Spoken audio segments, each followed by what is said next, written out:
بسم اللہ الرحمن الرحیم وبہ نستعین الحمد للہ رب العالمین والصلاة والسلام علی سید المرسلین وعلی آلہ وصحبہ اجمعین ومن تبعہم بإحسان الی یوم الدین.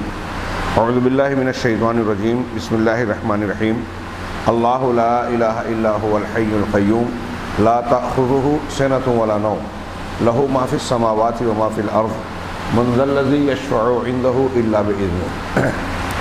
حاضرین گرامی، آیت الکرسی پر، اس کے معنی اور مفہوم پر گفتگو کرتے ہوئے ہم اس کے عظیم الشان فقرہ من ذا الذی یشفع عندہ الا بإذنہ تک پہنچے تھے.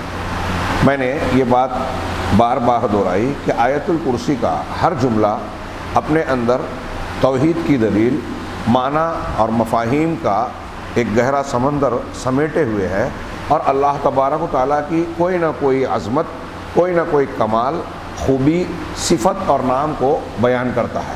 اور یہی بنیادیں ہیں جس کی وجہ سے اللہ کے رسول صلی اللہ علیہ وسلم نے اس کے بارے میں ہمیں اور آپ کو یہ بتایا کہ یہ قرآن کی تمام آیتوں میں سب سے زیادہ عظمت والی آیت ہے. ہم جس آیت پر گفتگو کر رہے ہیں توحید کی ایک اور دلیل کے طور پر کہ کوئی ایسی ذات کائنات میں ہے ہی نہیں جو اللہ کے پاس اس کی اجازت کے بغیر بات کر سکے، کسی کی سفارش کر سکے.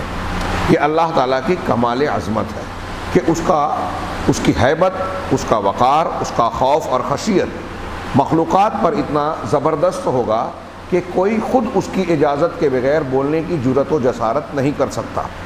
فیصلہ بدلوانا، اللہ تبارک و تعالیٰ کے کسی فیصلے پر تعاقب یا اٹیک کرنا، اس پر اعتراض کرنا تو بہت دور کی بات ہے. صرف سفارش کرنا، یعنی ہمارے یہاں جس کو بہت عام چیز سمجھی جاتی ہے کہ کوئی کسی سے تعلق رکھتا ہے تو جا کر اس کے فیصلے پر اثر انداز ہونے کی کوشش کر سکتا ہے. یہ دنیا میں چلتا ہے. یہ بات پچھلے درس میں بہت تفصیل سے گزری کہ بادشاہ، وزیر، مینیجر، مالک، ان لوگوں کے پاس یا دنیا میں چلنے والی سفارش کا اللہ تبارک و تعالیٰ کے یہاں کی سفارش سے کوئی تعلق نہیں ہے. دنیا یا انسانوں کا، مخلوقات کا معاملہ اللہ کی طرح نہیں ہے. اسی ضمن میں ہم جو گفتگو کر رہے تھے، انہوں نے یہ دلیل کے طور پر بات پیش کی ایک لمبی حدیث. اور صرف اگر اس ایک حدیث کو بغور پڑھا جائے، سمجھا جائے، علامہ ربیع بن ہادی نے وہی کیا کہ اس حدیث کو پیش کر کے اس کی تھوڑی تھوڑی تشریح کی. اگر اس پر آدمی غور کر لے تو یہ معنی آدمی کے ذہن و دماغ میں اچھی طرح سمجھ میں آ جائے کہ اللہ کے سامنے کوئی بھی نہیں ہے جو پر مارے، یا جو دوسرے لفظوں میں جو قرآن میں کہا گیا کہ اس کی اجازت کے بغیر کسی کی سفارش کر دے. اللہ تبارک و تعالیٰ کسی کو عذاب دینا چاہتا ہے، کسی سے ناراض ہے، تو کسی کی سفارش کی بنیاد پر اس کا یہ فیصلہ تبدیل ہو جائے ناممکن بات ہے. جو سفارش ہوگی وہ اجازت سے ہوگی، اور جو اجازت سے ہوگی آگے ہم اس کی حقیقت کو جانیں گے کہ اصل میں مالک شفاعت کا اللہ ہی ہے. وہی کسی کو معاف کرنا چاہتا ہے اور کسی کی عزت کا اظہار کرنا چاہتا ہے، اکرام کرنا، تو کہتا ہے کہ تم اس کی سفارش کرو. یہ اجازت دے گا اللہ تعالیٰ، تب کوئی شخص بولے گا، اور جس کے لیے بولے گا اسی کے لیے سفارش کر سکے گا. اور کسی کو اجازت نہیں دے گا تو وہ بول نہیں سکے گا. جس کو اجازت دے گا بھی تو صرف ان لوگوں کے لیے دے گا جس سے راضی ہوگا، اور راضی ہوگا اہل توحید سے. یہ قرآن حدیث کی 10 دلیلوں اور لمبی چوڑی بحث کو میں نے اپنے الفاظ میں سمیٹ دیا. آگے وہ بات آ رہی ہے. یہاں ہم حدیث شفاعت کا تذکرہ کر رہے تھے، جسے انہوں نے اس دعوے کے بعد پیش کیا کہ آپ دیکھیں کہ اللہ کے رسول صلی اللہ علیہ وسلم نے میدان محشر کا کیسا نقشہ کھینچا. لوگ پریشان ہوں گے، آپس میں گفتگو کریں گے، اس کے بعد یہ کہیں گے کہ چلو آدم علیہ السلام کے پاس سب کے والد ہیں، ان سے ہم کہیں گے کہ اللہ کے پاس سفارش کریں، ہمارا حساب کتاب معاملہ کلیئر ہو جائے، صاف ہو جائے. وہاں جائیں گے، وہ معذرت کر کے نوح علیہ السلام کے پاس بھیجیں گے. نوح علیہ السلام بھیجیں گے حضرت ابراہیم کے پاس. حضرت ابراہیم یہ باتیں ہو چکی ہیں، ان کے گفتگو کا تذکرہ ہو چکا ہے. حضرت ابراہیم علیہ السلام کے بیان میں یہ تذکرہ تھا کہ جب ان کے پاس آئیں گے تو وہ کیا کہیں گے؟ وَإِنِّي كُنْتُ قَدْ كَذَبْتُ وَإِنِّي قَدْ كُنْتُ كَذَبْتُ ثَلَاثَ كَذَبَاتٍ، کہ تم میرے پاس آئے ہو یہ کہتے ہوئے کہ میں اللہ کا خلیل ہوں، اللہ نے مجھے خلیل بنایا، امام الانبیاء، اور کیا کیا مقام، ابو الانبیاء. آپ کے بعد ہر نبی آپ کی نسل میں ہی ہوا، لیکن میں نے 3 جھوٹ بولے تھے، ان 3 جھوٹوں کی بھی کچھ حقیقت میں نے اپنے طور سے بیان کی تھی۔ شیخ حفظہ اللہ نے بھی تھوڑی سی وضاحت کی کہ یہ 3 جھوٹ حقیقت میں جھوٹ نہیں ہیں۔ ہاں، کہہ رہے ہیں کہ وَهِيَ تَوْرِيَةٌ فِي اللَّهِ عز وجل لَيْسَتْ كَذِبًا حَقِيقِيًّا، کہ یہ جو 3 جھوٹ کہا حضرت ابراہیم نے کہ یہ 3 جھوٹ دراصل توریہ ہیں جو حقیقت میں جھوٹ ہیں ہی نہیں، حقیقت میں جھوٹ نہیں ہے۔ کچھ باتیں میں نے آپ لوگوں کو پچھلے درس میں بطور مثال بیان کی تھی اپنے طور سے۔ ایسی بعض مثالیں آپ قرآن و حدیث میں اور بھی دیکھ سکتے ہیں، جیسے بہت مشہور واقعہ صحیح بخاری میں ہے، لمبا، تھوڑا سا لمبا، کہ حضرت ابو طلحہ رضی اللہ تعالیٰ عنہ اور ام سلیم رضی اللہ تعالیٰ عنہا کے بچے کی بڑی طبیعت خراب تھی۔ ہاں، وہ گھر سے باہر کسی کام اور ضرورت کے لیے گئے، اس دوران بچے کی وفات ہو گئی۔ ہاں، اب اس کے بعد جب وہ واپس آتے ہیں گھر میں، اور گھر میں داخل ہو کر اپنی اہلیہ حضرت ام سلیم حضرت انس کی والدہ ان سے پوچھتے ہیں کہ بچہ اب کیسے ہے، تو کہتے ہیں اب آرام سے۔ اس کے بعد روایت میں ہے کہ ان کی اہلیہ نے ان کو کھانا کھانے کے لیے بھی پیش کیا، میاں بیوی کے جو تعلق ہوتے ہیں اس تعلق کو آپس میں قائم بھی کیا۔ اس کے بعد جب وہ پوری طریقے سے شوہر مطمئن ہو گئے تو کہا کہ ایک بات بتاؤ، اگر کوئی شخص کسی کو کوئی امانت دے اور پھر وہ واپس لے لے تو کیا کرنا چاہیے؟ کہا دے دینا چاہیے، کیا اس پر کوئی بددلی؟ کہا نہیں، یہ میں اپنے الفاظ میں بیان کر رہا ہوں، واقعہ آپ جانتے ہیں۔ تو تب حضرت ام سلیم نے کہا کہ اللہ نے ہمیں ایک امانت دی تھی بچے کی شکل میں، وہ واپس لے لی ہے، بچے کا انتقال ہو چکا ہے، اور میں نے جو کہا تھا کہ اب آرام سے، مطلب اب جب موت ہو گئی ہے تب اس کو دکھ تکلیف رہ نہیں گئی۔ یہ سن کر ابو طلحہ کو برا لگا کہ میں جب گھر میں آیا انہوں نے نہیں بتایا، کھانا ہوا، میاں بیوی کا تعلق ہوا، اور پھر اس کے بعد یہ تمہید کر باندھ کر جو ہے مجھے بیان کر رہی ہے۔ بظاہر تھوڑے کبیدہ خاطر ہوئے، اور دوسرے دن اللہ کے نبی صلی اللہ علیہ وسلم سے شکایت کرنے گئے تو اللہ کے رسول نے کہا کہ اللہ تعالیٰ رات کے تمہاری بیوی کے عمل سے بہت خوش ہوا، اور جو تم نے ملاپ کیا ہے امید ہے کہ اللہ تعالیٰ اس سے تم کو کوئی اولاد عطا فرمائے جو تمہارے لیے خیر ہو۔ پھر ان کو بیٹا ہوا، اس سے استقرار عمل ہوا۔ تو اللہ تبارک و تعالیٰ، اب میں یہ کہنا چاہ رہا ہوں کہ حضرت ام سلیم نے اپنے شوہر سے کہا کہ بچہ اب آرام سے، ان کا مطلب کیا تھا کہ مر چکا ہے لیکن اب دکھ سے آزاد ہو گیا، اور انہوں نے کیا سمجھا کہ اب اچھا ہو گیا۔ تو انہوں نے کہا، ان کا مقصد کچھ اور تھا اور انہوں نے سمجھا کچھ اور انہوں نے جملہ ہی ایسا کہا کہ وہ کچھ اور سمجھے۔ 2 معنی والا جملہ ہے، جھوٹ بھی نہیں ہے، سچ بھی نہیں ہے۔ جھوٹ اس معنی میں نہیں ہے کہ ان کی جو نیت تھی وہ بات صحیح تھی کہ انتقال ہو چکا ہے، اور سچ اس معنی میں نہیں ہے کہ حضرت ابو طلحہ نے جو سمجھا کہ بچہ ٹھیک ہو گیا ہے یہ غلط تھا، حقیقت میں وہ مر چکا تھا۔ تو جھوٹ کی 2 باتیں جو میں نے آپ کو بتائی تھی کہ جھوٹ میں 2 شرطوں کا ہونا ضروری ہے، ایک تو واقعہ حقیقت کے خلاف ہو، خلاف واقعہ بات ہو، دوسرا جس کو کہا جا رہا ہے اس کو فریب دھوکہ دینا مقصود ہو۔ یہاں دھوکہ دینا یعنی ان کو آرام کرنا مقصود تھا، لیکن حقیقت کے خلاف بات نہیں تھی۔ حضرت ابراہیم علیہ السلام کے بھی جو 3 جھوٹ کو 3 جھوٹ کہا جا رہا ہے وہ ایسے ہی توریات ہیں۔ جیسے سیدنا ابوبکر صدیق ہجرت کے سفر میں جب کوئی پوچھتا تھا کہ یہ آپ کے ساتھ کون ہے، ابوبکر صدیق سے پوچھتا تھا تو وہ کہتے تھے کہ یہ ایک آدمی ہے جو مجھ کو راستہ بتاتے ہیں۔ سننے والا سمجھتا کہ رسول اللہ صلی اللہ علیہ وسلم یہ جو سفر میں جا رہے ہیں راستہ بتا رہے ہیں، لیکن حضرت ابوبکر صدیق کا مطلب یہ ہوتا تھا کہ ہم کو زندگی کا راستہ بتاتے ہیں۔ یہ نہیں کہا کہ یہ محمد رسول اللہ صلی اللہ علیہ وسلم میں، کیونکہ خطرہ تھا۔ اسی کو توریہ کہتے ہیں۔ ادب میں، بلاغت میں آپ اس کی ایک شک پڑھیں گے کہ بھائی ایک آدمی بولتا کچھ اور ہے، مراد کچھ اور لیتا ہے، ہاں تھوڑا سا فرق سے، یعنی پھنستا بھی نہیں ہے، بچتا بھی ہے اور بات بھی کہہ جاتا ہے۔ اس طریقے کا انداز ہر زبان میں اختیار کیا جاتا ہے، تو یہ حقیقی طور سے جھوٹ نہیں کہلاتا۔ اور پھر اس کے علاوہ ایسی بہت سی مثالوں کے باوجود ان جھوٹوں کا جو تذکرہ کیا جا رہا ہے اس میں دیکھیے کہ یہ اللہ کے لیے کہا ہے، 2 تو اس میں سے اللہ کے لیے ہے، دعوت و تبلیغ کے لیے ہے، کوئی اپنے مقصد کے لیے، دنیا بنانے کے لیے، کچھ حاصل کرنے کے لیے، جیسے ہمارے یہاں کاروبار میں لوگ دھوکہ دیتے ہیں کہ ہم کو کچھ پیسہ مل جائے، کسی کو دھوکہ دے کے کچھ حاصل کر لوں تو حضرت ابراہیم علیہ السلام نے ان 3 جھوٹوں کے ذریعے سے کیا حاصل کیا؟ کوئی دنیا کمائی، اپنا فائدہ کیا؟ ہاں، جو دنیا دار لوگ کرتے ہیں ایسا کوئی مقصد تھا؟ جی نہیں۔ پہلا جھوٹ جو بولا تو بتوں کو توڑ کے، تو کئی آگے کہہ رہے ہیں کہ لما عدم علی تحطیم الاصنام التي اتخذوها اندادا مع اللہ، جب حضرت ابراہیم نے بتوں کو توڑنے پھوڑنے کا عزم کر لیا دل کے اندر، حضرت ابراہیم علیہ السلام نے، ہاں، جن کو ان کی قوم نے اللہ کے ساتھ معبود بنا رکھا تھا، ہاں، وَهَذَا عَمَلٌ عَظِيمٌ لَا يَلْحَقُ أَحَدٌ فِيهِ إِبْرَاهِيمَ إِلَّا مُحَمَّدٌ صلی اللہ علیہ وسلم۔ حضرت ابراہیم نے یہ جو ارادہ اور عزم کیا، یہ کیسی بات تھی؟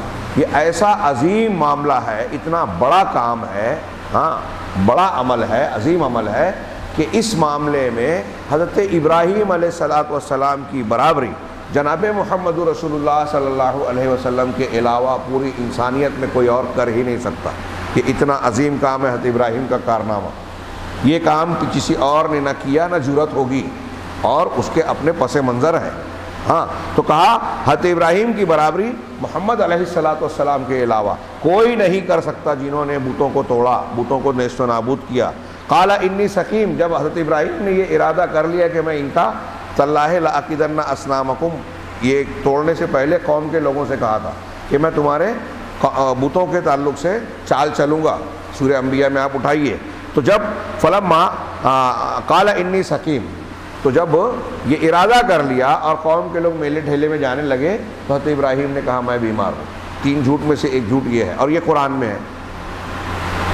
اب جو لوگ کہتے ہیں کہ اس حدیث کو رد کر دینا چاہیے اس لیے کہ اس حدیث سے ابراہیم علیہ السلام جیسے پیغمبر کی طرف جھوٹ کی نسبت ہو رہی ہے، تو میرا سوال یہ ہے کہ اس میں 3 میں سے 2، جس میں سے یہ پہلا ہے، یہ تو قرآن میں بھی ہے، تو کیا قرآن کا بھی آپ رد کر دیں گے؟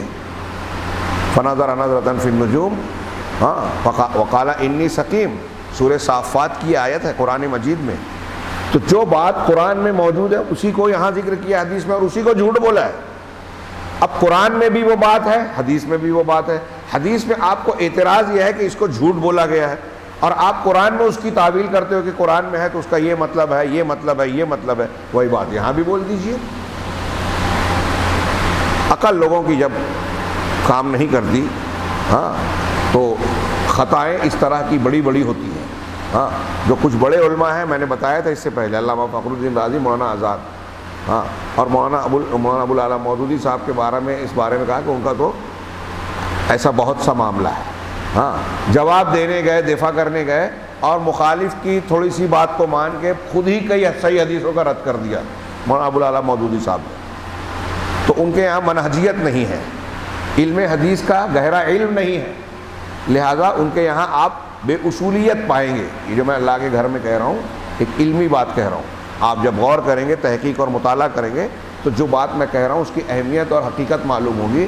اور خاص طور سے ایسے تناظر میں جب جو لوگ حدیثوں کو رد کرتے ہیں، صحیح حدیثوں کو نشانہ بناتے ہیں، انکار حدیث کا راستہ اختیار کرتے ہیں، خاص طور سے بخاری اور امام بخاری کو نشانہ بنانے کی کوشش کرتے ہیں، ان کو مولانا ابو العلا مودودی جیسے لوگوں کی اس قسم کی تحریریں بڑی مددگار ثابت ہوتی ہیں۔ بلکہ مولانا آزاد نے بھی جو اس سلسلے میں ٹھوکر کھائی ہے اس کو بھی وہ کوشش کرتے ہیں، لیکن مولانا آزاد نے اس حدیث کو رد کرنے کے لیے جو تمہید باندھی، بخاری مسلم کا جو مقام، اہمیت اور محدثین اور امت کے ہاں جس کی قبولیت عامہ اور تلقی بالقبول اور شہرت کی بات کہی ہے، اس سے یہ پتہ چلتا ہے کہ ان کی نگاہ گہری تھی، فن پر نظر تھی، اور بخاری اور مسلم کی اہمیت اور بلندی کا احساس تھا۔ اس لیے اس احساس کی وجہ سے انہوں نے ایسی تمہید باندھ کے یہ بتایا کہ جو امام بخاری اور امام مسلم کی تنقید کرتے ہیں وہ بھی غلط کرتے ہیں، اور اسی طرح یہ بھی کہنے کی کوشش کی کہ جو امام بخاری اور امام مسلم کو یہ بیان کرنے کی کوشش کرتے ہیں کہ ان سے کوئی غلطی ہی نہیں ہوئی، یہ بھی غلط ہے۔ بالکل صحیح بات ہے ان کی۔ امام بخاری اور امام مسلم کی اگر اکیلے کی کوئی غلطی، کوئی استنباط، کوئی فقہی اجتہاد ہے تو ہم اس غلطی کو غلطی ضرور مانیں گے۔ یہ بات اچھی طرح دماغ میں رکھیے۔ کچھ لوگ تقلید اور عدم تقلید کے موضوع پر اہل حدیث حضرات سے یہ بھی اعتراض کرتے ہیں کہ ارے تم کہتے ہو کہ امام حنیفہ، امام شافعی، امام مالک کی تقلید نہیں کرنی چاہیے، تم امام بخاری کی کیوں کرتے ہو، ان کی حدیثوں کو کیوں مانتے ہو؟ تو حدیثوں کا ماننا اور تقلید کرنا دونوں ایک نہیں ہے۔ تقلید کرنا بغیر دلیل کے کسی کی بات ماننا ہے، اور حدیث جب ہم مانتے ہیں تو یہ خبر مانتے ہیں خبر کو ماننا اور قبول کرنے کا حکم قرآن اور حدیث نے دیا ہے۔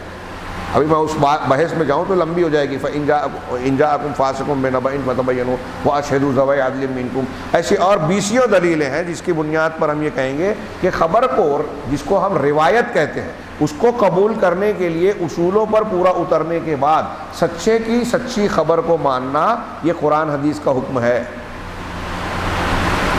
سچے کی سچی خبر ماننے کا حکم ہے، لیکن سچا ہو یا جھوٹا ہو اس کی رائے کو مان لینا یہ قرآن حدیث کا حکم نہیں ہے۔ روایت کو ماننا الگ ہے، رائے کو ماننا الگ ہے۔ رائے کو ماننا تقلید ہے، روایت کو ماننا خبر ماننا ہے۔ ابھی ہم بہت سارے اخبار، ریڈیو کی خبریں، ایک آدمی نے آ کر کہا کہ فلاں جگہ ایسا ایسا دنگا ہو گیا ہے، فلاں جگہ آگ لگ گئی ہے، تو ہم مانتے کہ نہیں مانتے؟ اگر قابل اعتماد آدمی ہے تو تحقیق کی ضرورت بھی نہیں سمجھتے کہ نہیں پکا آدمی ہے، جھوٹ نہیں بولتا، ہم اس کو جانتے ہیں، یہ آگے کہہ رہا ہے وہاں آگ لگی ہے تو آگ لگی ہے۔ اب ایک آدمی نے آگے کہا تھوڑا سا ہم کو شک ہو رہا ہے، کسی دوسرے سے پوچھا کہ تم ادھر سے آئے وہاں آگ لگی ہے کیا؟ ہاں بھائی فائر بریگیڈ جا رہا تھا۔ اب ہم کو فائر بریگیڈ کی جو ہے وہ گھنٹی کی آواز بھی آ رہی ہو، سائرن کی آواز سنائی دے رہی ہو، پھر ہم کو دھواں اٹھتا ہوا دکھائی دے، تو یہ چیزیں قرائن ہیں جو اس کی خبر کی تصدیق کرنے والی ہیں۔ تو بخاری مسلم یا صحیح حدیثوں کے تعلق سے ایسے اصول محدثین نے بتائے، ان اصولوں کی بنیاد پر صرف امام بخاری، صرف امام مسلم نہیں، پوری محدثین کی جماعت نے یہ کہا کہ بخاری اور مسلم کی تمام روایتیں لگ بھگ بعض جزوی اختلاف تک لگ بھگ تمام روایتیں بالکل اعلیٰ صحت کے درجے کو پہنچتی ہے۔ اب امام بخاری، امام مسلم کا کہنا کہ یہ حدیثیں صحیح ہیں، اصولوں پر اس کا پورا اترنا، پھر ان کے اساتذہ جو اس وقت زندہ تھے اور پھر اس کے بعد پیدا ہونے والے جتنے بھی محدثین ہوئے، سب کا یہ کہنا کہ واقعی یہ حدیثیں صحیح ہے، اس کی سند متن ایک ایک چیز کو چھانا پھٹکا اور تحقیق کے معیار پر اس کو پورا دیکھ کر یہ کہا کہ یہ حدیثیں صحیح ہے۔ تو اس بات کو آپ اچھی طرح دماغ میں رکھیں کہ صحیح بخاری اور صحیح مسلم کا جو اعلیٰ مقام ہے نا، اس کی وجہ یہ ہے، اصولوں پر ہونے کے ساتھ ساتھ امام بخاری، امام مسلم خود سچے خبر دینے والے ماہرین فن میں سے ایک اعلیٰ مقام رکھنے والے ہیں، ساتھ ہی ساتھ تمام محدثین کا اجماع ہے۔ اہل محدثین کہہ رہا ہوں، ہاں، جس فن کے بارے میں اجماع کی بات کہی جاتی ہے نا، اس فن کے ماننے والوں کی بات مانی جاتی ہے۔ اگر ایک آدمی کے پیٹ میں درد ہو اور جتنے بھی ڈاکٹروں کو چیک اپ کرایا جائے، ہاں 10 ڈاکٹروں کو چیک کرایا گیا اور انہوں نے کہا کہ نہیں ان کا آپریشن کرنا ضروری ہے، ہاں، اب ایک آدمی جو ہے جھولا چھاپ جس کو ڈاکٹر بولتے ہیں، ڈگری نہیں ہے، چلتے پھرتے ڈاکٹر بن گیا، ہاں، اس کے پاس آپ جاتے ہیں بولتے ہیں نہیں میں ایک نسخہ دیتا ہوں ہو جائے گا۔ تو جو حقیقت میں ڈاکٹر نہیں ہے، منکرین حدیث ایسے ہی علامہ ہے، جھولا چھاپ ڈاکٹر، اور جو حقیقی ڈاکٹرز ہیں وہ سب کے سب کہہ رہے ہیں آپریشن ضروری ہے، اور جو نقلی ڈاکٹر ہے وہ کہہ رہا ہے کہ نہیں میں دوا دے کے ٹھیک کر دوں گا۔ آپ کس کی بات مانیں گے؟ دنیا میں ہر فن میں کس کا معاملہ چلتا ہے؟ کورٹ میں کیس لڑنے کے لیے وکیل کی ضرورت ہوتی ہے، آپ کسی انجینئر کے پاس جاؤ گے کہ تمہارے پاس اتنی بڑی ڈگری ہے میرا کیس لڑ لو، نہیں جاتے۔ یہاں آپ کا دماغ سیدھی سمپل لاجک، عقل، منطق قبول کر رہا ہے کہ اس فن کا آدمی اس فن میں نہیں چلے گا، لیکن قرآن حدیث کے فن میں جو بالکل الف بے بھی نہیں جانتا، ماہر فن ہے ہی نہیں، فن کی باریکیوں کو جانتا ہی نہیں، وہ ایک تحقیق پیش کرتا ہے اور ہمارے جاہل لوگ اس کے پیچھے دوڑنے لگتے ہیں، ارے کیا بات کہی، آپ جاہل ہیں، آپ کو پتہ ہی نہیں ہے ابھی حقائق کیا ہیں۔ ابھی یہی جو ثلاث کذبات والی روایت کے بارے میں نے اس سے پہلے جو مولانا آزاد کا اور یہ مولانا مودودی صاحب کا جملہ نقل کیا، سننے میں جاہل آدمی کو بہت پیارا لگے گا کہ ایک نبی کو جھوٹا مانا جائے، اس سے بہتر ہے کہ اس حدیث کے راویوں کو جھوٹا بول کے اس کو رد کر دو، بولنے میں اچھا لگتا ہے، نبی کی عزت افزائی لگتی ہے، لیکن اس ایک جملے کی وجہ سے جو حدیثوں کا قتل عام ہوگا، اصول حدیث پر جو سوالات اٹھیں گے، حدیث کی پوری عمارت جو ڈھہنے کے قریب آ جائے گی، اس کا اندازہ ان جاہلوں کو نہیں ہوتا۔ ان کی بات کہہ رہا ہوں، وہاں اہل علم جو ہیں مولانا آزاد جیسے لوگ، وہ بڑے عالم کو بھی ٹھوکر لگتی ہے، اس بات میں ہم دیکھیں گے، دونوں میں فرق ہے۔ ایک منکر حدیث آگے کہے گا کہ بھائی ہم یہ نہیں مان رہے تو آپ ہم کو منکر حدیث کہہ رہے ہو، مولانا آزاد رد کر رہے تو ان کو منکر حدیث بولو گے کیا؟ اچھی طرح دماغ میں رکھنا، ان کے اور آپ میں فرق ہے۔ وہ انکار کر رہے ہیں ایک خاص نقطۂ نظر غور و فکر بخاری مسلم اور حدیث کے مقام کو ماننے جاننے کے بعد آپ انکار کر رہے ہیں حدیث کو کی حیثیت کو رد کرنے کے ساتھ. دونوں میں زمین آسمان کا فرق ہے. ایک ہی عمل اگر دو لوگ نہیں کرتے، فرض کرو ایک آدمی زکوٰۃ نہیں دے رہا ہے اور اس کے ذہن و دماغ میں یہ ہے کہ زکوٰۃ فرض ہے لیکن میں نہیں دے کے غلطی کر رہا ہوں. ایک یہ کہ سوچتا ہے نہیں دے رہا ہے لیکن اپنے آپ کو غلط دل میں مان رہا ہے. ایک آدمی نہیں دے رہا اور کہہ رہا ہے کہ میں نہیں دے رہا ہوں تو کوئی بات نہیں، کوئی ضروری تھوڑی ہے، میں فرض نہیں مانتا. دونوں میں فرق ہے کہ نہیں؟ جو کہہ رہا ہے میں نہیں مانتا وہ کافر ہو جائے گا، اور جو نہیں دے رہا ہے لیکن اس کو غلطی مان رہا ہے وہ کافر نہیں ہوگا، گنہگار مسلمان رہے گا. غلطی مان رہا ہے. اب وہ تھوڑی بحث کی جا سکتی ہے لیکن دونوں میں یہ زمین و آسمان کا فرق ہے گناہوں کے سلسلے میں. بات تھوڑی سی دور چلی گئی لیکن چونکہ منکرین حدیث اور دوسرے لوگ اس حدیث کو تختہ مشق بناتے ہیں، اس پر خوب بحث کرنے کی کوشش کرتے ہیں، اس لیے میں نے تھوڑی سی وضاحت ضروری سمجھی اور یہ بتانے کی کوشش کی کہ محاوروں میں عام حالات میں ایسا ہوتا ہے. تو انہوں نے کہا کہ جب حضرت ابراہیم سے قوم نے یہ کہا کہ چلو ہمارے ساتھ، تو انہوں نے کہا میں بیمار ہوں. مقصد کیا تھا کہ پیچھے رہ کے ان بتوں کی خبر لوں، ان کو توڑ پھوڑ ڈالوں. فلما ذهبوا، جب وہ چلے گئے، اخذ معوله، تو حضرت ابراہیم نے اپنا کلہاڑا اپنی کلہاڑی لی. وذهب يحطم الاصنام، اور پہنچے بتوں کو توڑتے پھوڑنے لگے. فراغ علیہم ضربا بالیمین، حضرت ابراہیم داہنی جانب سے انہوں جو ہے داہنی جانب سے مارنے پر ان پر پل پڑے. ذکر اللہ قصتہ فی عدد من السور، کئی صورتوں میں حضرت ابراہیم کے اس قصے کو اللہ تبارک و تعالیٰ نے اختصار اور تفصیل کے ساتھ بیان کیا. الشاہد، اب اس پورے واقعے میں ہمارے لیے یہاں ہمارے موضوع کی دلیل کیا ہے، شاہد کیا ہے؟ کہہ رہے ہیں انہ اعتبر هذه کذبۃ یستحی من اللہ تبارک و تعالی یوم القیامت ان یشفع. یہ جھوٹ نہیں ہے، یہ اللہ کے لیے بولا تھا، دعوت دینے کے لیے کہا کہ بڑے والے نے توڑا، قوم نے پھر بھی نہیں مانا. یعنی دھوکہ دینا مقصد نہیں تھا، دعوت دینا مقصد تھا نا. حضرت ابراہیم علیہ السلام نے یہ جو جھوٹ بولا، بڑے والے نے توڑا اور میں بیمار ہوں، کس لیے کہا تھا اور میں بیمار ہوں؟ اہل علم نے یہ بھی لکھا کہ ہر انسان کچھ نہ کچھ بیمار ہر وقت تو ہوتا ہی ہے. حضرت ابراہیم کی یہ بات غلط نہیں تھی. دوسری بات یہ کہ حضرت ابراہیم نبی تھے، پیغمبر تھے اپنی قوم کے. اب ایک نبی کے لیے اس سے بڑھ کر بیماری کیا ہو سکتی ہے کہ وہ دعوت دے رہا ہے اور قوم کے لوگ شرک سے توبہ کرنے کے لیے تیار ہی نہیں ہے. یہاں تک کہ باپ اور گھر میں بھی بت گری اور بت کا دھندا ہو رہا ہے. تو ایک نبی کے لیے اس سے زیادہ تکلیف کی بات کیا ہوگی کہ میری قوم جو ہے شرک سے تائب ہونے کے لیے تیار نہیں ہے. تو یہ روحانی تکلیف حضرت ابراہیم علیہ السلام کو تھی اور انہوں نے کہا کہ میں بیمار ہوں، لیکن لوگوں نے سمجھا کہ جسمانی طور سے بیمار ہے اور چل نہیں سکتے. مقصد تھا بتوں کو ان کو ختم کرنا، توڑنا پھوڑنا. اب توڑا پھوڑا تو آگے کہہ رہے ہیں کہ شاہد یہ ہے کہ اس جھوٹ کو بھی جو حقیقت میں جھوٹ نہیں ہے، جس کا بہت اعلیٰ مقصد ہے، جس کی وجہ سے حضرت ابراہیم کا درجہ بہت اونچا ہوا، یہ جھوٹ حضرت ابراہیم کی فضیلت پر دلالت کرتا ہے، بے عزتی نہیں کرتا. یہ جھوٹ جیسا کہ امام بخاری نے مناقب ابراہیم میں، یہ لوگ سمجھے ہی نہیں ہیں. ایک آدمی 120 سال کی عمر جیے. تھوڑی دیر کے لیے آپ سوچیے اپنے طور سے کہ ہم کو 60 سال کی عمر اس امت کی اوسط ہے. حضرت ابراہیم کے بارے میں کہتے ہیں کہ 120 سال 80 سال کی عمر میں ختنہ کروایا تھا حضرت ابراہیم، حکم ہوا تھا جب، اور بڑھاپے کے قریب ان کی اولاد بھی ہوئی تھی. 120 سال کی عمر ایک بندے کو مل رہی ہے. 120 سال کی عمر میں وہ جھوٹ بولتا ہے تو یہ 3 جھوٹ بولتا ہے. اور کون سا 3 ہے؟ انی سقیم، بڑے والے نے توڑا، میں بیمار ہوں، اور تیسرا اپنی بیوی کو عزت اور جان بچانے کے لیے ان کی اور اپنی گویا ان کو کہا کہ یہ میری بہن ہے، اور بتایا کہ دل میں یہی تھا کہ یہ میری اسلامی بہن ہے. یہ وضاحت بھی کی بعد میں. یہ جھوٹ ہے، اس میں کسی کو دھوکہ دیا ہے. 120 سال کی عمر میں یہ 3 جھوٹ بولا. تو یہ عزت والی بات ہے، عظمت والی بات ہے یا بے عزتی کی بات ہے؟ تو کہہ رہے ہیں کہ یہ جھوٹ نہیں ہے.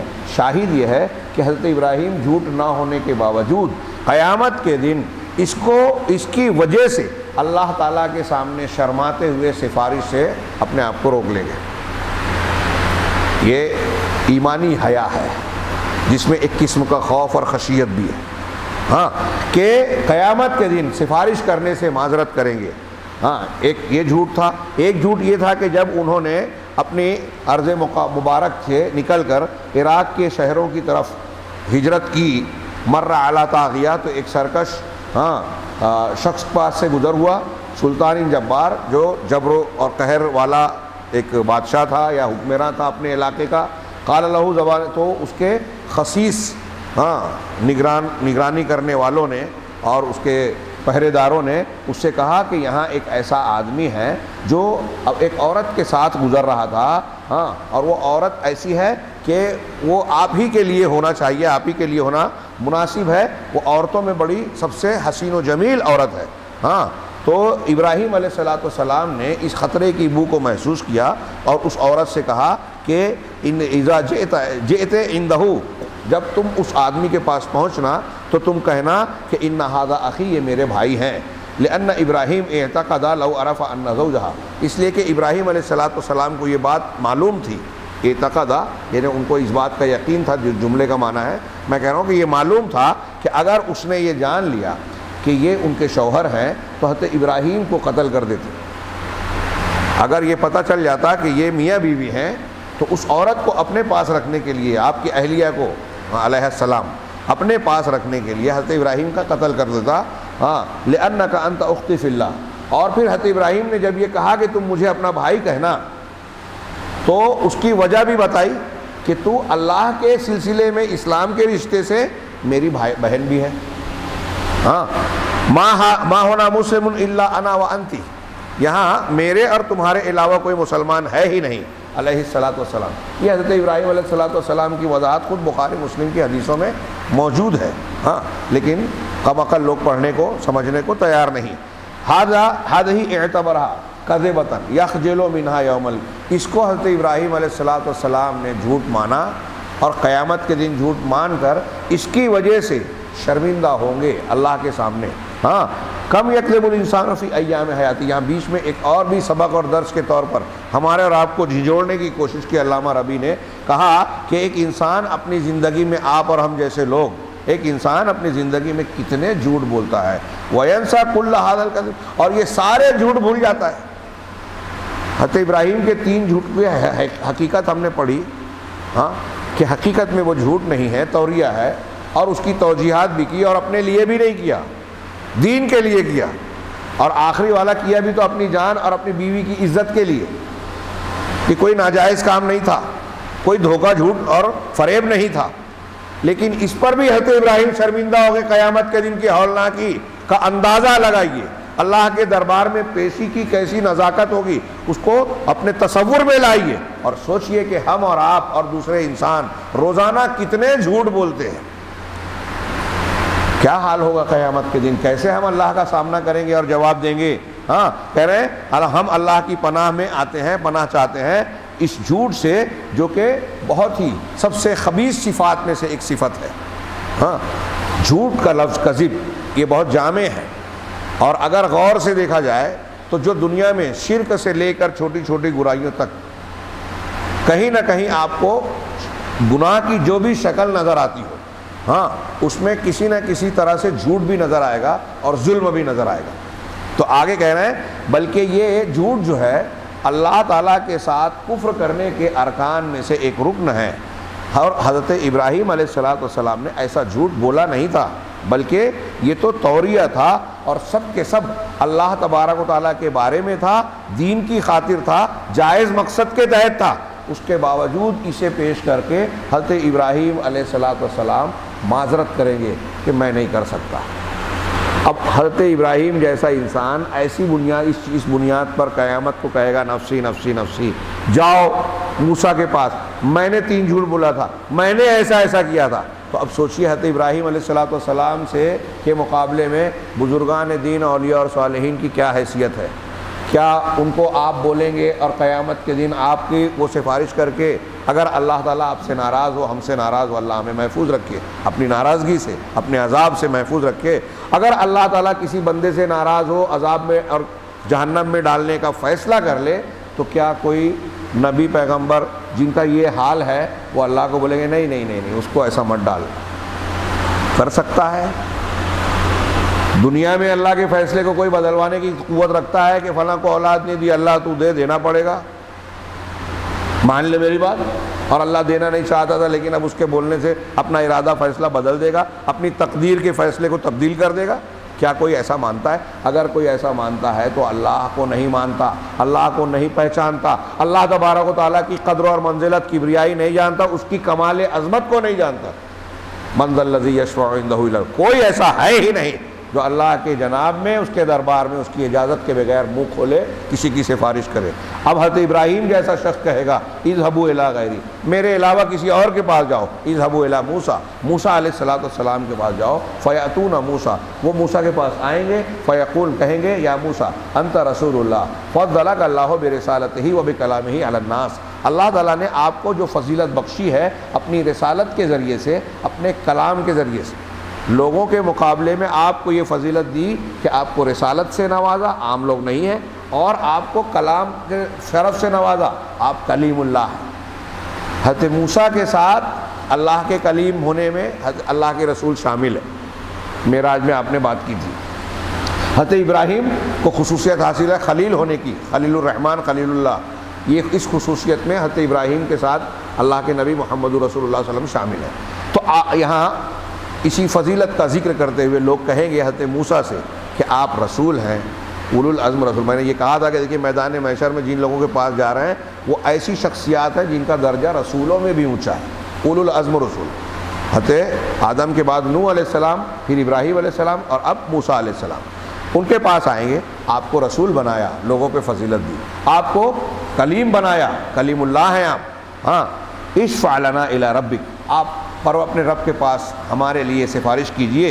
اللہ تری الی ما نحن فیہ، کیا دیکھتے نہیں کہ ہم کس حالت کو پہنچ گئے ہیں، کیسی پریشانی میں مبتلا ہیں. فیقول، سیدنا موسیٰ علیہ السلام کہیں گے ان ربی قد غضب اليوم غضبا، میرا پروردگار آج ایسا زبردست غصہ ہے، بھیانک ناراض ہے کہ لم یغضب قبلہ مثلہ، اس جیسا ماضی میں پہلے کبھی ناراض نہیں ہوا اور مستقبل میں بھی کبھی ایسا ناراض نہیں ہوگا. ولن یغضب بعدہ مثلہ. وانی قد قتلت نفسا لم امر بقتلها، میں نے ایک ایسی جان کو مار دیا، قتل کر دیا تھا جس کے قتل کرنے کا مجھے حکم نہیں تھا. ہاں، آپ قرآن مجید میں اس واقعے کا تذکرہ سورہ قصص میں ہے. ہاں، حضرت موسیٰ علیہ السلام ایک دن راستے سے گزر رہے تھے تو ان کی قوم کا ایک آدمی، یعنی بنی اسرائیل، ہاں فرعون کی قوم کا ایک آدمی سے لڑ رہا تھا جو قبطی تھا. اب ان کی قوم کے آدمی کو پتہ تھا کہ یہ بنی اسرائیل کے ہیں، ان کو آواز دیا، پکارا. حضرت موسیٰ علیہ السلام پہنچے اور کچھ جانے بغیر پہلے انہوں نے اس قبطی کو ایک گھونسا مار دیا. فوقذہ موسیٰ فقضى علیہ، یہ قرآن میں ہے. موسیٰ نے ان کو گھونسا مارا اور اس کا کام تمام کر دیا. حضرت موسیٰ علیہ السلام کا ارادہ اس کو قتل کرنے کا نہیں تھا، یہ قتل خطا تھا، غلطی سے قتل ہو گیا، مارنا مقصد نہیں تھا. اور اس وقت تو آپ کو نبوت ملی نہیں تھی، آپ فرعون کے یہاں پلے بڑے تھے. ہاں، بہرحال یہ واضح تھا کہ آپ بنی اسرائیل، تو اسے گھونسا مارا اور وہ مر گیا. اور جیسے ہی وہ مر گیا تو حضرت موسیٰ علیہ السلام کو احساس اور ندامت ہوئی. رب انی ظلمت نفسی فاغفر لی، دعا مانگی حضرت موسیٰ نے کہ پروردگار میں نے اپنے آپ پر ظلم کر لیا، تو مجھے معاف کر دے، مجھ سے جہالت ہو گئی، میں جاہلین میں سے ہوں. یعنی ایک جاہلین والا کہ میں اس جاہلین کے عمل سے جو مجھ سے سرزد ہو گیا، تیری پناہ چاہتا ہوں. میں وہ اگلا جملہ بھول رہا ہوں قرآن کا. تو اللہ تبارک و تعالیٰ نے فغفر لہ، اللہ نے کہا کہ اللہ نے انہیں معاف کر دیا، معاف کر دیا. پھر دوسرے دن وہی بنی اسرائیل والا ایک دوسرے قبطی سے لڑ رہا تھا. اب حضرت موسیٰ اسے چھوڑانے کے لیے جب آگے بڑھے تو اس بنی اسرائیل کو لڑکے کہ تم روز روز لڑتے ہی رہتے ہو، یہ اپنے الفاظ میں کہہ رہا ہوں کہ یہی کام کرتے ہو. تو اس نے سمجھا کہ اب موسیٰ آج مجھے ماریں گے.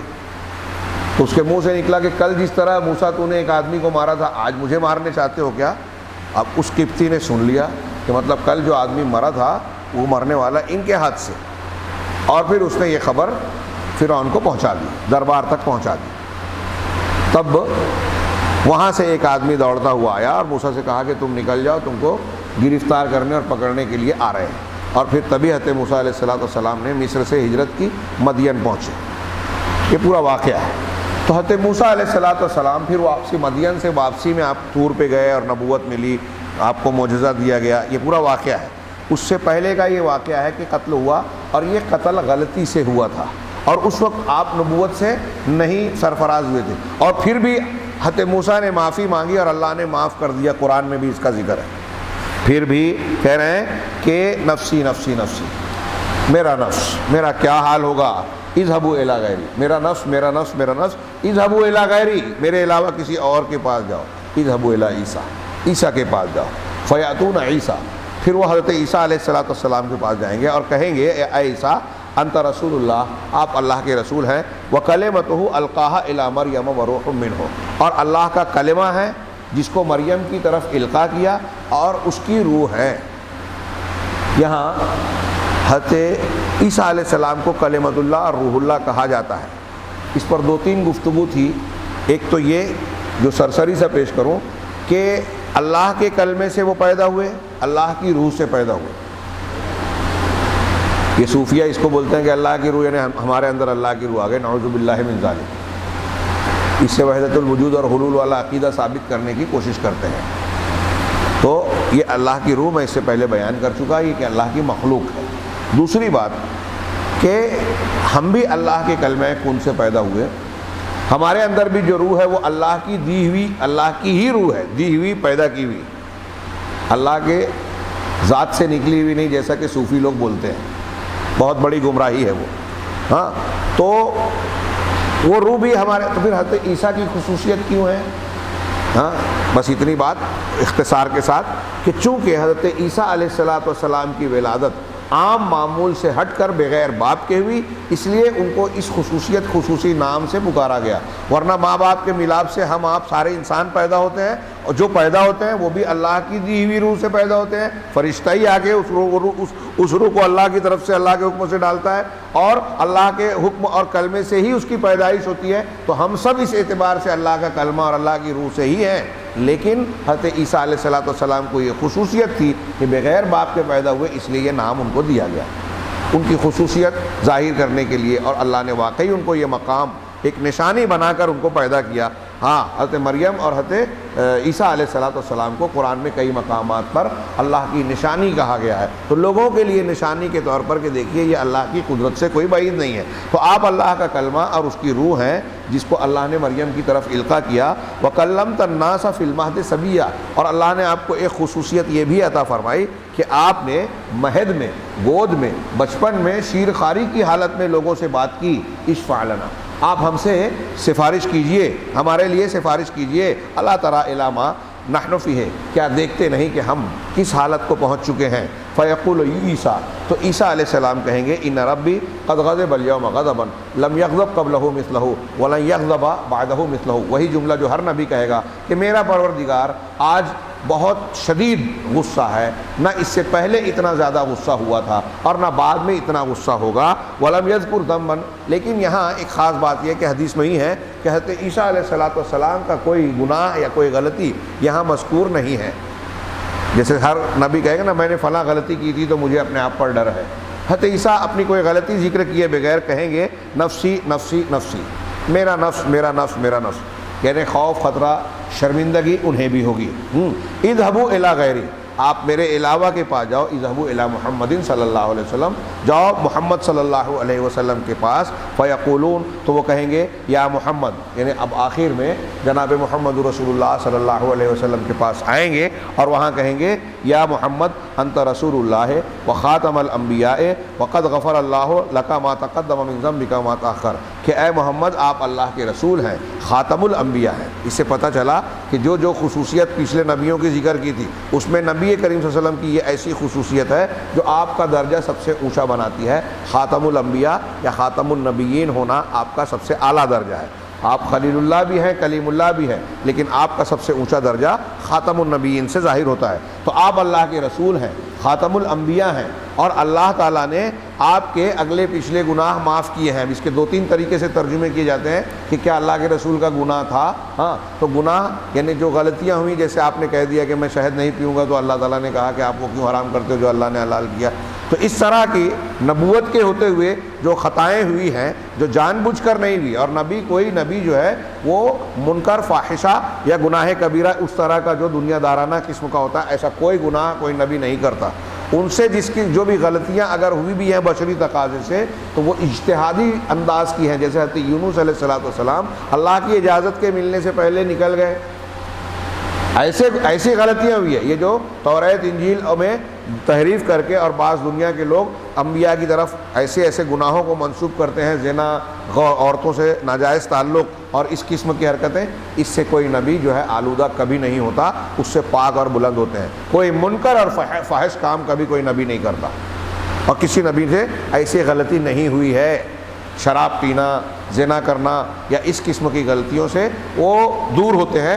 ان کی جو غلطیاں ہوئی ہیں وہ دین کے معاملے میں یا کچھ امور کے معاملے میں اجتہادی انداز کی غلطیاں ہیں، جیسے کہ میں نے ابھی بتایا شہد کی بو آ رہی ہے، جب کہا تو کہا ٹھیک ہے اب میں آج سے نہیں پیوں گا۔ آپ نے یہ بھی نہیں کہا تھا کہ حرام ہے، لیکن ایک نبی کوئی چیز کھانا پینا چھوڑ دے تو امت کے لوگ یہی سمجھیں گے کہ وہ حرام ہے، اس لیے اللہ نے قرآن کی آیت اتاری، یا ایھا النبی لما تحرم ما احل اللہ لک، اے نبی اس چیز کو آپ حرام کیوں قرار دیتے ہیں جس کو اللہ نے حلال کیا۔ بہرحال ہم یہ سادہ سا ترجمہ کر رہے ہیں، اور اس ترجمے پر بریلوی حضرات اس گستاخی مانتے ہیں، اس لیے یہ ترجمہ کرتے ہیں۔ جو قرآن میں بھی یہ جملہ سورہ فتح میں ہے تو کہتے ہیں کہ تاکہ آپ کے ذریعے اللہ اگلے اور پچھلے لوگوں کا گناہ معاف کر دے۔ یہ ترجمہ کرتے ہیں احمد رضا صاحب یا ان کے جو ماننے والے لوگ، کہ لیغفر لک ما تقدم من ذنبک وما تأخر، جو اللہ نے کہا ہے آپ کے ذریعے سے اگلے اور پچھلے۔ اب یہاں کیا ترجمہ کریں گے؟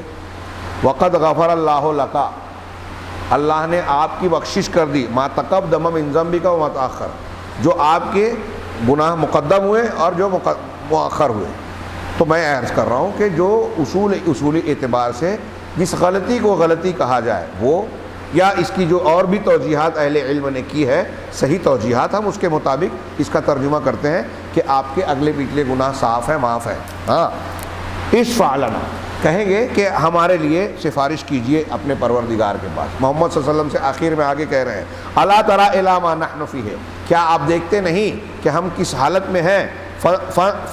جب آپ سے سفارش کی گزارش کی جائے گی تب کہیں گے، اللہ کے رسول نے فرمایا فانطلقوا، تب میں چلوں گا، فآتی تحت العرش، اور میں عرش کے نیچے آؤں گا، فاقع ساجدا لربی، اور اس وقت میں اپنے رب کے سامنے سجدہ ریز ہو جاؤں گا، میں واقع ہو جاؤں گا، گر جاؤں گا اپنے رب کے سامنے سجدہ کرتے ہوئے۔ ثم یفتح اللہ علی من محامدہ وحسن الثناء علیہ شیئا لم یفتح علی احد قبلی، کہہ رہے ہیں اس کے بعد اللہ تعالیٰ مجھے توفیق دے، یفتح علیہ، مجھ پر کھولے گا، یعنی مجھ کو ایسی توفیق دے گا اپنی تعریف اور اچھی حمد اور ثنا بیان کرنے کی توفیق دے گا، جو مجھ سے پہلے کسی اور پر وہ دروازہ نہیں کھولا ہوگا، یعنی وہ توفیق نہیں دیا ہوگا۔ مطلب اس وقت ایک خصوصی توفیق ہوگی جن کے ذریعے سے اللہ کے رسول صلی اللہ علیہ وسلم سجدے میں اللہ کی حمد و ثنا بیان کریں گے۔ ایسی چیز کسی اور کے لیے کبھی اللہ نے نہیں کھولی ہوگی، یعنی اس کی توفیق نہیں دے گی۔ ثم یقال، اب اللہ کے رسول، اب دیکھیے غور کیجئے، لوگوں نے آگے کہا کہ سفارش کیجئے، اللہ کے رسول عرش کے پاس جا کے نیچے جا رہے ہیں، سفارش نہیں کر رہے ہیں، ابھی سجدے میں چلے گئے۔ اب سجدے میں جانے کے بعد حمد و ثنا، اللہ کی تعریف کیے جا رہے ہیں، جو اللہ اس وقت توفیق دے گا جو اس سے پہلے کسی کو نہیں دیا۔ اب تعریف کر رہے ہیں، اللہ سے کچھ کہہ نہیں رہے ہیں، مانگ نہیں رہے ہیں، ابھی سفارش اور شفاعت بھی نہیں کر رہے ہیں۔ اب کہا جائے گا یا محمد ارفع راسک، اے محمد سر اٹھائیے، اپنا سر اٹھائیے، سل تعطا، مانگیے آپ کو دیا جائے گا، واشفع تشفع، سفارش کیجئے آپ کی شفاعت کو قبول کیا جائے گا۔ یہ دیکھیے، مانگیے دیا جائے گا، آپ سر اٹھائیے، کون کہہ رہا ہے؟ بہت اچھی طرح، یہ چھوٹی موٹی بات نہیں ہے، یہ اس ہماری بحث کی ایک سمجھ لیجئے کہ بہت بڑا ستون اور بنیاد ہے یہ جملہ۔ لوگ ہمارے یہاں کہتے ہیں نا کہ محمد رسول اللہ کے بارے میں تو قیامت کے دن خود قرآن و حدیث میں کہ سفارش کریں گے قیامت کے دن۔ کون سی سفارش کریں گے؟ کب کریں گے؟ کیسے کریں گے؟ کن کے لیے کریں گے؟ یہ سب اہم سوال ہے۔ کریں گے کب؟ جب اللہ اجازت دے گا۔ سر اٹھائیے، مانگیے دیا جائے گا، سفارش کیجیے۔ اور یہ جو لوگ جا کے جس سفارش کے لیے درخواست کریں گے، وہ کون سی سفارش ہوگی؟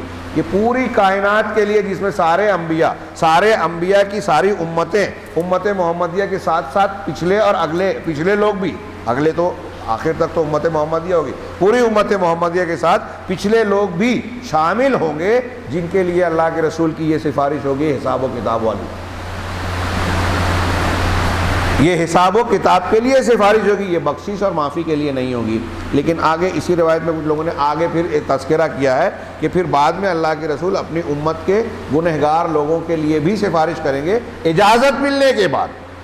اور یہ بات دماغ میں رہے، صفات کے باب میں شاید آگے یہ بات نہ آئے، ہاں، کہ سفارش کی اجازت جب ملے گی بھی اللہ کے رسول کے لیے کچھ خاص ہیں، کچھ ایسی سفارشیں ہیں جو 8 کچھ لوگوں نے 6 قسمیں بتائی ہیں کہ یہ سفارش جو ہوگی قیامت کے دن یا جنتیوں کے لیے، وہ قرآن و حدیث میں مذکور ہے۔ یہ جو مشرکین جو سفارش سمجھتے ہیں، یہ بدعتی جو سفارش سمجھتے ہیں، اس کا ثبوت قرآن حدیث میں نہیں ہے۔ قرآن حدیث میں شفاعت بالاذن ہے، یعنی اللہ کی اجازت کے ساتھ جو سفارش ملے گی، جس کو ملے گی، جس کے لیے ملے گی۔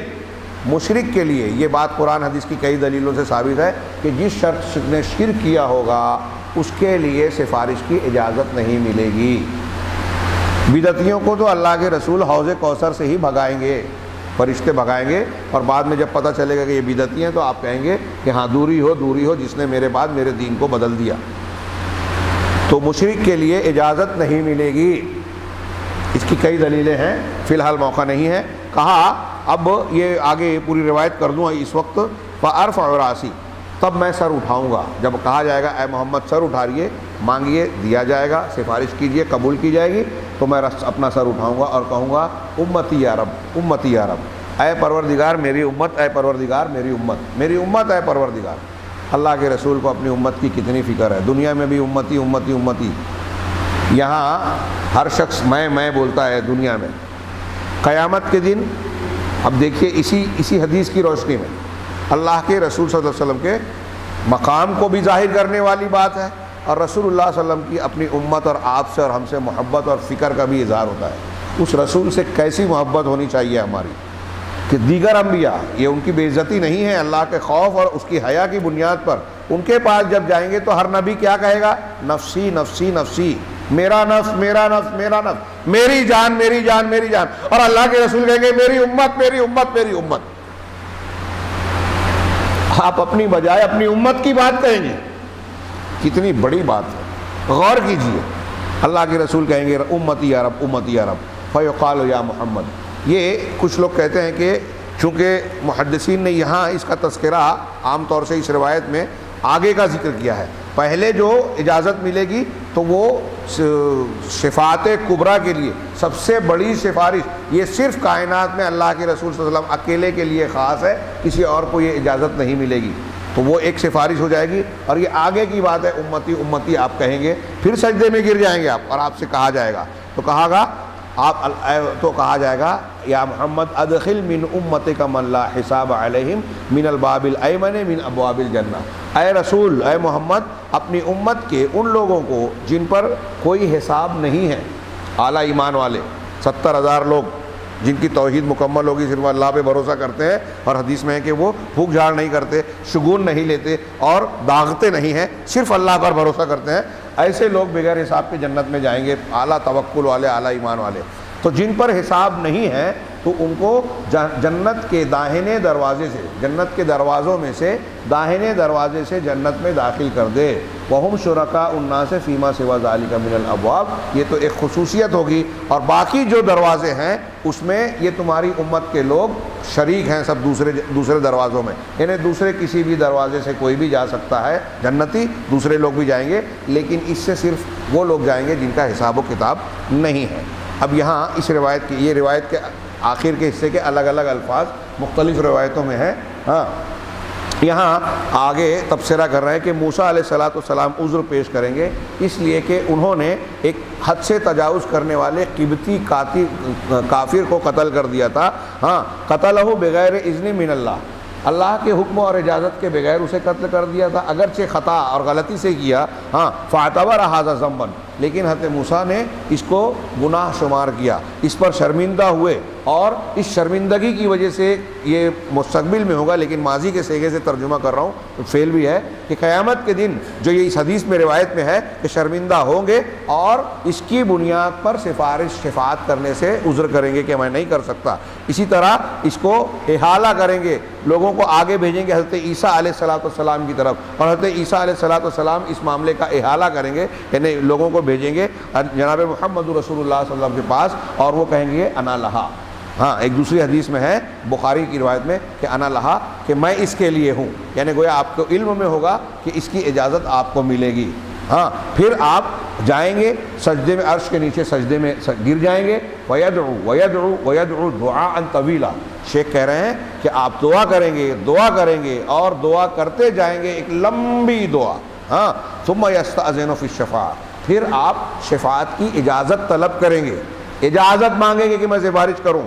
فَيُؤْذَنُ لَهُ، پھر آپ کو اجازت دی جائے گی۔ وَلِهَذَا قال، اسی لیے اللہ تعالیٰ نے فرمایا مَنْ ذَا الَّذِي يَشْفَعُ، کون ہے جو سفارش کرے، یعنی کون اس کی طاقت رکھتا ہے کہ اللہ تبارک و تعالیٰ اللہ عظیم و جلیل کے پاس سفارش کر بیٹھے۔ لا يستطيع احد، کسی کو یہ جرأت اور طاقت نہیں ہے، الا باذنہ، سوائے خود اس کی اجازت کے۔ والشفاعۃ ملک للہ تبارک و تعالیٰ، اور شفاعت ایسی چیز ہے جو اللہ کی ملکیت ہے، اللہ کے اختیار کی چیز ہے۔ وہ قرآن کہتا ہے وَقُلْ لِلَّهِ الشَّفَاعَةُ جَمِيعًا، سورہ زمر میں کہا کہ آپ یہ کہہ دیجئے کہ ساری کے ساری شفاعت کا اختیار اللہ کے پاس ہے۔ اب جس کا جو مالک ہے، میں نے اس سے پہلے لہو ملک السماوات کے اس میں بتایا نا کہ جو چیز میری ہے آپ دوسرے سے نہیں مانگو گے، تو شفاعت کا اختیار بھی اللہ کے ہاتھ میں ہے، اللہ کے پاس ہے۔ اب جب اللہ کے پاس ہے وَلِهَذَا لَا يَجُوزُ أَن تُطْلَبَ مِنَ الْأَمْوَاتِ وَلَا الْغَائِبِينَ، اس لیے جائز نہیں ہے کہ جب اللہ کے حق اور اختیار کی چیز ہے تو وہ غائبین سے، مرنے والے مردوں سے، مرنے والے لوگوں سے، غائب لوگوں سے، انسانوں یا کسی مخلوق سے مانگی جائے۔ وَتُطْلَبُ مِنَ الْحَيِّ أَن يَشْفَعَ لَكَ، ہاں زندہ آدمی سے یہ مطالبہ کیا جاتا ہے کہ آپ کے لیے سفارش کرے، رہا مردہ تو جب اس سے آپ سفارش طلب کریں گے فقط طلبت منہ حقا خالصا للہ، تو آپ نے اس سے ایسی چیز مانگی جو صرف اللہ کا حق ہے۔ لا يحصل الا لمن اذن اللہ لہ، یہ چیز اللہ کے کی اجازت جس کو ہوگی اس کے علاوہ کسی کو حاصل نہیں ہوگی۔ اب آگے انہوں نے کہا کہ اللہ تعالیٰ نے یہ جو فرمایا ہے قُلْ لِلَّهِ الشَّفَاعَةُ جَمِيعًا، آپ کہیے کہ ساری کے ساری سفارش اللہ تبارک و تعالیٰ کے لیے ہے، لیکن اس بات کو لوگ نہیں سمجھتے، اور یہاں دو تین جملوں میں روافض اور قبر پرستوں کا ذکر کر کے صفات کی بات کو آگے کیا ہے۔ بات انتہائی ادھوری ہے، وقت زیادہ ہو رہا ہے، اس لیے میں آج کی گفتگو کو یہیں ختم کرتا ہوں۔ کل انشاءاللہ یہیں سے بات شروع کریں گے اور شفاعت کے اس موضوع کو پورا کرنے کی کوشش کریں گے۔ اللہ تبارک و تعالی ہمیں صحیح دین سمجھنے اور اس پر عمل کرنے کی توفیق دے۔ وآخر دعوانا الحمدللہ رب العالمین والصلاۃ والسلام علیہ وسلم۔